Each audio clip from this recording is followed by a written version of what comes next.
Well, right now, 8 million student loan borrowers on the SAVE plan are currently on forbearance, and while the student loan relief program is being challenged. So today we are rejoined by Betsy Mayotte, president of the Institute of Student Loan Advisors. We are talking about what's happening with the SAVE plan and what it means for borrowers. And of course, we are also taking your questions. So text your student loan questions to 336-379-5775. Betsy, thank you so much for joining us today.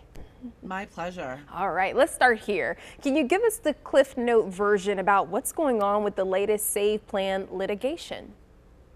Sure. So the SAVE plan is a new income-driven plan that was introduced by the Biden administration in July of 2023. Unfortunately, several states' attorney general's offices filed a lawsuit in 2 different district courts stating that the plan was unlawful. In other words, that the president and this administration had gone beyond their powers under the law to create this plan, and that essentially it was too generous. They've gone back and forth in the courts, the 8th District and the 10th District, and while the cases are being decided, the plaintiffs have actually requested, and the court has granted, an injunction that states that the plan can't go forward until these cases are decided. And that's why the 8 million borrowers that were already on the SAVE plan are currently in the zero interest forbearance. Yeah. And how does this affect borrowers on the SAVE plan? Well, for borrowers that are already on the SAVE plan, it means that they are in forbearance, and while interest might still be accruing right now, that interest will eventually be backed off. And they're going to remain in that status until either the injunction is lifted or until the court case is resolved, whichever comes first. What we don't know is how the court case is going to be resolved. Will it wipe away the SAVE plan altogether? Will it just wipe away pieces of it? Or will it survive the way it was written in the first place? And how does this affect borrowers pursuing public service loan forgiveness?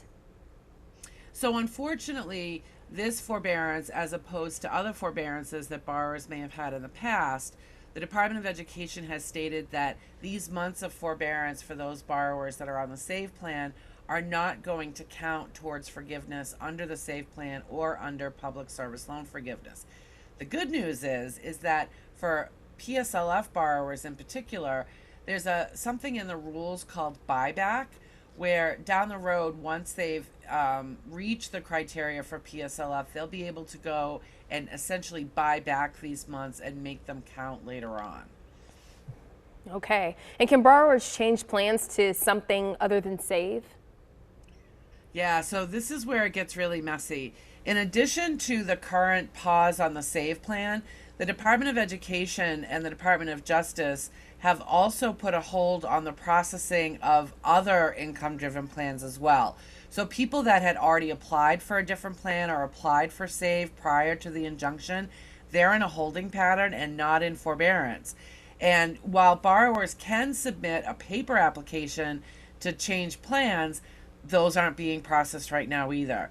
It's unclear whether that pause in processing of new plans is going to be as long as the injunction is, or if the Department of Ed will allow these plans to be processed sooner than that. So that's sort of the real messy part of this current situation. And what about recent grads who are trying to choose a payment plan when their loans are due in a few months? Yeah, so borrowers can still apply for non-income driven repayment plans, and as far as we know, those are still being processed. But let's face it, there's a reason that these income-driven plans are so popular, and that's because oftentimes those are the only payment plans that create an affordable payment for these borrowers. And because the servicers aren't able to process those plans right now, that puts borrowers that say recently consolidated or that are recent grads in a really tough position. My recommendation right now for people in that situation is go ahead and submit that paper application for an income-driven plan so you're in line once they do open back up. But in the meantime, you may want to contact your loan servicer and request a forbearance so your payments are on pause altogether while this gets sorted out. Sure. And Betsy, how long do you think this will take to resolve?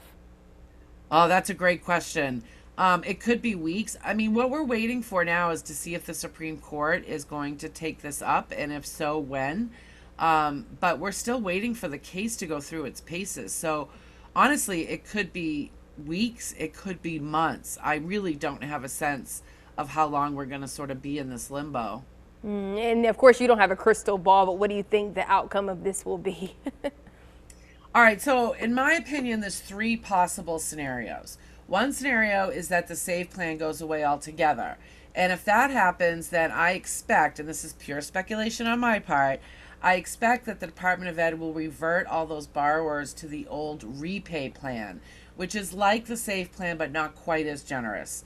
The other scenario is that SAVE could survive the way it was written in the first place, in which case we'll have this blip and we'll have not so fond memories of this period of time and go on our merry ways. The third option is that SAVE could survive in part. The two main things that the Kansas plaintiffs and the Missouri plaintiffs had heartburn about were payments being based on only 5% of borrowers' discretionary income, and a provision that allowed 10-year forgiveness for borrowers that just borrowed a very small amount to begin with. So it's possible SAVE could just survive without those two provisions. All right, and we do have one more question here. Maybe if you could answer this in about 30 seconds. How does this affect the recent debt relief announcement? Those two things are completely unrelated. Okay.